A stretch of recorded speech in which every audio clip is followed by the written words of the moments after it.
સ્ટોક્સની details જાણીએ સહયોગી નીરજ અને આરતી પાસેથી. આ બંનેને ગુડ મોર્નિંગ. નીરજ, Q1 અર્નિંગ્સની શરૂઆત થઈ છે તો સ્ટોક્સ ક્યાં ફોકસમાં રહેશે? જી, ખાસ કરીને TCSના પરિણામ સૌથી પહેલાં આવતા હોય છે અને જે શરૂઆત છે આપણને પરિણામ સિઝનની TCS તરફથી થોડીક નબળી રહેતી જોવા મળી છે.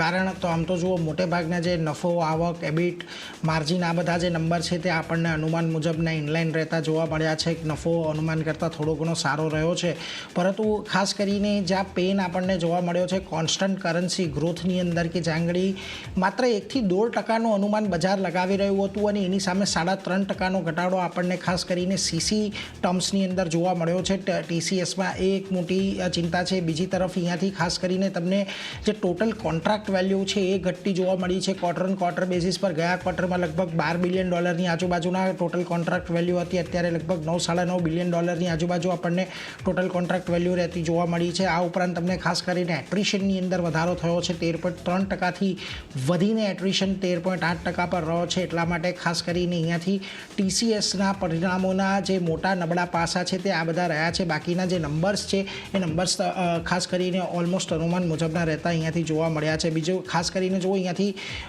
ભારતની અંદર સીસી ગ્રોથ એક બહુ મોટો ઘટાડો જોવા મળ્યો છે. UK, નોર્થ અમેરિકાની અંદર સીસી ગ્રોથની અંદર જુઓ તમને એક દબાણ જોવા મળ્યું છે. પરંતુ અહીંયાથી હજી પણ જે TCS મેનેજમેન્ટ છે એમની કમેન્ટરી આપણને જોઈએ તો તેમને હજી પણ લાગી રહ્યું છે કે FY25ની સરખામણીએ FY26માં ઇન્ટરનેશનલ ગ્રોથ મજબૂત શક્ય છે. પગાર વધારા અંગે અત્યારે કોઈ નિર્ણય નથી લીધો. એમણે ગયા ક્વાર્ટરની અંદર જે પગાર વધારો આપવાનો હોય છે તે પણ નથી આપ્યો, એટલે હજી સુધી કોઈ નિર્ણય લેવામાં નથી આવ્યો. અને આ ક્વાર્ટરની અંદર એક લોંગ ટર્મ સસ્ટેનેબલ ગ્રોથની અંદર તેઓ સતત રોકાણ કરતા રહેશે એવું તેમનું કહેવું છે. એટલે ખાસ કરીને પરિણામો અહીંયાથી આપણને નબળા રહેતા જોવા મળ્યા છે. અને જુઓ, એને જ કારણે આપણને ગઈકાલે જે વિપ્રો અને ઇન્ફોસિસના ADR કે જે અમેરિકાની અંદર ટ્રેડ થાય છે એમાં પણ એક મોટો ઘટાડો ગઈકાલે જોવા મળ્યો હતો. એટલે આજે ન માત્ર TCS પરંતુ ઓવરઓલ IT પેક આખું તમને એક દબાણ તરફી કારોબાર આજના દિવસમાં દર્શાવી શકે છે. એટલા માટે એના પર એક ખાસ ફોકસ રાખીશું. બ્રોકરેજની વાત કરી લો. જુઓ, અહીંયાથી નોમુરા ન્યુટ્રલ છે. તેમણે ટાર્ગેટ કાપીને 3780 કરી નાખ્યા છે. એમણે EPS કટની પણ કર્યા છે લગભગ 1 થી 2%. UBS પણ બાય મેન્ટેન રાખ્યું છે. ટાર્ગેટ કટ કરીને 3950ના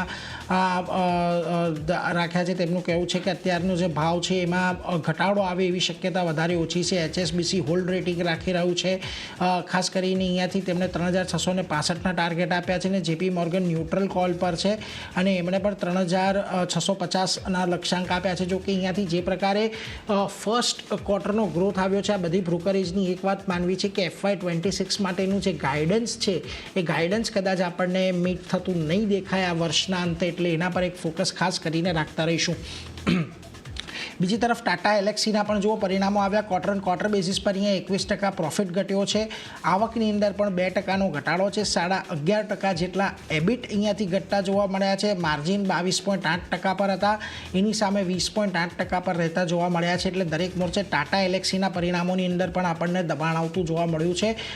ક્વાર્ટર ઘણું નબળું અહીંયાથી ટાટા એલેક્સીનું પણ રહ્યું છે. એટલા માટે જુઓ, અહીંયાથી બ્રોકરેજ જે છે એ પણ થોડા નિરાશ છે. મોર્ગન સ્ટેનલી અંડરવેટ કોલ સાથે 4760ના લક્ષ્યાંક આપી રહ્યા છે. એમનું કહેવું છે કે ખાસ કરીને ઓછી એક્સપેક્ટેશન હતી આ કંપનીથી, એનાથી પણ ઓછા પરિણામો આપણને આવતા જોવા મળ્યા છે. એટલા માટે તેઓ અંડરવેટ છે. JP મોર્ગન પણ અંડરવેટ છે. 3800ના ટાર્ગેટ આપી રહ્યા છે.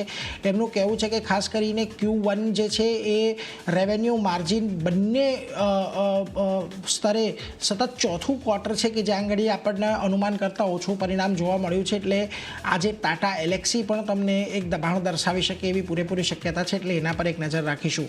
બીજી તરફ આનંદ રાઠીના પરિણામો આવ્યા. સારા પરિણામો છે. જુઓ, જે પ્રકારની માર્કેટની અંદર આપણને છેલ્લા 3 મહિનાની અંદર મોમેન્ટમ આવતી જોવા મળી છે એ પ્રકારે નેટ પ્રોફિટ અહીંયાથી લગભગ કંપનીનો 28% જેટલો વધ્યો છે. રેવન્યુમાં 15%નો ઉછાળો છે. એબિટ અને માર્જિન બંને પોઝિટિવ છે. માર્જિન 41%થી વધીને 46% પર યર ઓન યર બેઝિસ પર રહેતા જોવા મળ્યા છે. એટલે એક સારું ક્વાર્ટર છે. અહીંયાથી આજે એક તેજીની અપેક્ષા તમે ખાસ કરીને રાખી શકો છો. આ ઉપરાંત ઇરેડાના પર પરિણામો આવતા દેખાયા. જુઓ, થોડાક મિશ્ર પરિણામો અહીંયાથી ઇરેડાના છે, કારણ કે તમને પ્રોફિટ અહીંયાથી 35% વધતો દેખાય દેખાયો છે, પરંતુ રેવન્યુ ઘટતો દેખાયો છે. માફ કરશો, 35-36% ઘટાડો છે, પરંતુ આવક અહીંયાથી લગભગ 29% જેટલી વધી છે. બીજી તરફ તમે ગ્રોસ એનપીએ રેશિયોઝ જોશો તો ત્યાં આગળ થોડોક વધારે આપણને આવતો દેખાયો છે ગ્રોસ એનપીએ અને નેટ એનપીએ બંને, એટલે એને લઈને થોડીક એક ચિંતા કદાચ વધતી જોવા મળી શકે છે. ઓવરઓલ એક ઈરડાના કાઉન્ટર પર આજે નજર રાખીશું. અસેટ ક્વોલિટીને લઈને કદાચ આજે તમને અહીંયા એક ઘટાડો જોવા મળી શકે છે. બીજી તરફ ગ્લેનમાર્ક ફાર્મા પર નજર રાખજો. તેમની સબસિડરી કંપની છે ઇકોનોસ ગ્લેનમાર્ક ઇનોવેટિવે એબીવીઆઈ સાથે કરાર કર્યા છે. હવે એબીવાય છે એ $70 કરોડ લાયસન્સિંગ કરાર કર્યા છે કેન્સરની દવાના ડેવલપમેન્ટ માટે, વેચાણ માટે ભારત અને ઇમર્જિંગ માર્કેટના લાયસન્સ માટેના કરાર રહેશે. એટલે ગ્લેનમાર્ક ફાર્માનો જે પોર્ટફોલિયો છે એની અંદર કદાચ આપણને એક નવી દવા આવતી દેખાશે, એટલે એના પર એક ફોકસ ખાસ કરીને રાખીશું. આજે એક પોઝિટિવ ઇમ્પેક્ટ અહીંયા પણ આવી શકે છે. જુઓ, નોમુરા અહીંયાથી ન્યુટ્રલ કોલ આપી રહ્યું છે, 1500ના ટાર્ગેટ આપી રહ્યું છે, અને ખાસ કરીને એમનું કહેવું છે કે ડીલ વેલ્યુ જે અપેક્ષા હતી એના કરતાં પણ વધારે ભાવ પર થતી જોવા મળી છે, એટલે એના પર એક ફોકસ ખાસ કરીને રાખતા રહેજો. બીજી તરફ ઝી એન્ટરટેનમેન્ટ પર નજર રાખજો. રોકાણકારોએ મુખ્ય શેર હોલ્ડિંગ એન્ટિટીઝને વોરંટ ઇસ્યુ કરવાનો પ્રસ્તાવ નકારી કાઢ્યો છે. 40.49% પબ્લિક રોકાણકારોએ મુખ્ય શેર હોલ્ડિંગ એન્ટિટીઝને વોરંટ ઇસ્યુ કરવાના વિરુદ્ધમાં મત આપ્યો છે, અને પ્રમોટર ફંડરેઝર વિરુદ્ધ 40.5%નો મત આપ્યો છે. એટલે જુઓ, એક બહુ મહત્વાકાંક્ષી યોજના અહીંયાથી મેનેજમેન્ટની હતી જેને ઇન્વેસ્ટરોએ નકારી કાઢી છે ઝી એન્ટરટેનમેન્ટની અંદર. એટલે આજના દિવસમાં તમને અહીંયા કદાચ જ્યારે સમાચાર આવ્યા હતા જે તેજી જોવા મળી હતી એટલો કદાચ થોડો ઘણો ઘટાડો આ સ્ટોકની અંદર જોવા મળી શકે, એટલે એના પર એક ફોકસ રાખીશું. પરંતુ આજના દિવસમાં ટીસીએસ ખાસ કરીને ચર્ચામાં રહેશે અને આઈટી સ્ટોક્સ ચર્ચામાં રહેશે, કારણ કે આજે પરિણામોનું એક રિએક્શન અહીંયા તમને આવતું જોવા મળી શકે છે. પરંતુ આરતી, તમારા લિસ્ટમાં કયા સ્ટોક કે આજે ખાસ જ્યાં નજર રાખીશું? જી, અને પણ ઘણા બધા કાઉન્ટર છે. સમાચારનું રિએક્શન જ્યાં જોવા મળશે, ટાટા સ્ટીલ સાથે શરૂઆત કરીએ તો અહીંયા રોકાણ કરવાના સમાચાર આવી રહ્યા છે. સબસિડરી કંપનીની જે છે T steel holdings Pte લિમિટેડમાં $125.25 million રોકાણ અહીંયાથી કંપનીએ કર્યું છે, એને કારણે એક ફોકસ ટાટા સ્ટીલના કાઉન્ટર પર રાખવાનું રહેશે. નેક્સ્ટ જે કાઉન્ટર ફોકસમાં આવી રહ્યું છે આઈશુ મોટર્સનું કાઉન્ટર છે. નોટિસ મળવાના સમાચાર અહીંયા આવતા દેખાઈ રહ્યા છે, જ્યાં સબસિડરી વીઈસીવીને સીજીએસટી ઉજ્જૈન પાસેથી નોટિસ મળી છે, અને લગભગ 168.19 કરોડની જીએસટી ડિમાન્ડ નોટિસ અહીંયાથી કંપનીને મળતી દેખાઈ રહી છે. તો કંપનીની સબસિડરી કંપનીને આ સીજીએસટી નોટિસ મળી છે, એને કારણે એક થોડું સેન્ટિમેન્ટલ ઇફેક્ટ આઈશર મોટર્સ પર પણ જોવા મળી શકે છે. અહીંયા એક ધ્યાન રાખવાનું રહેશે. એમ્ફેસિસ નેક્સ્ટ કાઉન્ટર છે. અહીંયા પોઝિટિવ સમાચાર આવતા દેખાઈ રહ્યા છે. કંપનીની સબસિડરીમાં એઆઈ સ્ટાર્ટઅપ ઓકા આઈએનસીમાં 26% હિસ્સો ખરીદવા માટે $4 બિલિયન રોકાણ અહીંયાથી કંપનીએ કર્યું છે. એને કારણે એક ફોકસ ખાસ કરીને એમ્ફેસિસના કાઉન્ટર પર રાખવાનું રહેશે. આ સમાચારના લીધે અહીંયા એક થોડી ઘણી પોઝિટિવિટી આપણને આવતી દેખાઈ શકે છે, તો ધ્યાન રાખવાનું રહેશે. નેક્સ્ટ કાઉન્ટર એચયુએલનું છે. મેનેજમેન્ટમાં ફેરફારને લઈને સમાચાર આવતા દેખાઈ રહ્યા છે, જ્યાં રોહિત જાવાએ એમડી અને સીઈઓ પદેથી રાજીનામું આપ્યું છે, અને વ્યક્તિગત અને પ્રોફેશનલ કારણોસર આ રાજીનામું તેમના તરફથી આપવામાં આવ્યું છે. હવે પ્રિયા નાયર 5 વર્ષ માટે એમડી અને સીઈઓ પદે નિયુક્ત થયા છે. તો ખાસ એક ફોકસ એચયુએલના કાઉન્ટર પર રાખવાનું રહેશે. આ મેનેજમેન્ટ ફેરફારના સમાચાર જે રીતે આવતા દેખાઈ રહ્યા છે, સ્ટોક પર નજર રાખવાની રહેશે. નેક્સ્ટ કાઉન્ટર રેમેન્ટ્રી હોટલ્સનું છે. અહીંયા ખાસ કરીને 2 હોટલ પ્રોપર્ટીઝ માટે કરાર કરવાના સમાચાર આવતા દેખાઈ રહ્યા છે. મહારાષ્ટ્રમાં 2 હોટલ પ્રોપર્ટીઝ માટે કરાર કર્યા છે કંપનીએ, તો એને કારણે એક પોઝિટિવિટી અહીંયા પણ આગળ વધતી દેખાઈ શકે છે. ધ્યાન રાખવાનું રહેશે લેમેન્ટ્રી હોટલ માટે. નેક્સ્ટ કાઉન્ટર ઓર્કિડ ફાર્માનું છે. અહીંયા જે બીજી અરજી દાખલ કરવાના સમાચાર આવતા દેખાઈ રહ્યા છે, જ્યાં ધાનુકા લેબોરેટરીઝ સાથે મર્જર માટે એનસીએલટીઝમાં બીજી અરજી ખાસ કરીને દાખલ કરવામાં આવી છે. તો અહીંયા પણ એક ધ્યાન રાખવાનું રહેશે. સ્ટોક કઈ રીતે રિએક્ટ કરે છે એના પર ફોકસ કરવાનું રહેશે. હેક્ઝાવેર ટેકનોલોજીસ માટે જે સમાચાર આવતા દેખાઈ રહ્યા છે પોઝિટિવ સમાચાર છે, જ્યાં કંપનીએ અલ્બુઆ સાથે લાઈફ સાયન્સ માટે એઆઈ સોલ્યુશન માટેના કરાર અહીંયાથી કર્યા છે, એને કારણે એક ફોકસ અને પોઝિટિવિટી હેક્ઝાવેર ટેકનોલોજીસ આપણને બતાવી શકે છે. તો અહીંયા પણ એક ધ્યાન રાખવાનું રહેશે. બિરલા કોર્પોરેશન નેક્સ્ટ કાઉન્ટર છે.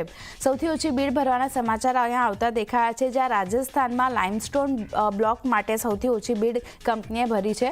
અને જો માઇનિંગ લીઝની જો આપણે વાત કરી લઈએ તો લગભગ 160.3882 હેક્ટર વિસ્તારમાં આ માઇનિંગ લીઝ આખી ફેલાયેલી છે. સાથે જ કંપનીએ 63.50%ની સૌથી વધુ અંતિમ કિંમત ઓફર સાથે બ્લોક મેળવ્યો છે. તો ખાસ એક ફોકસ બિરલા કોર્પોરેશનના કાઉન્ટર પર ગઈકાલે પણ એક સારી ખરીદદારી આપણે જોઈ હતી, આજે આ સમાચારના લીધે તેજી આગળ વધતી જોવા મળી શકે છે, ધ્યાન રાખવાનું રહેશે બિરલા કોર્પોરેશન માટે. અને છેલ્લે એજિસ લોજિસ્ટિક્સની વાત કરી લઈએ. એલપીજી ટર્મિનલ ટ્રાન્સફર અહીંયાથી કરવાના સમાચાર આવતા દેખાઈ રહ્યા છે, જ્યાં 428 કરોડ માટે આ એલપીજી ટર્મિનલને એજિસ વોપાક ટર્મિનલમાં ટ્રાન્સફર કરવામાં આવશે. તો એક ધ્યાન અહીંયા પણ રાખવાનું રહેશે. ગઈકાલે એક સારી ખરીદદારી અહીંયા પણ જોઈ હતી. આજે આ સમાચારનું રિએક્શન કઈ રીતે સ્ટોક બતાવે છે એના પર ફોકસ રહેશે. તો ચાંદની ઘણા બધા કાઉન્ટર છે જ્યાં નીરજે જણાવ્યા, મેં જણાવ્યા, બધા ફોકસમાં રહેશે. જી, આ બધી કંપનીઓ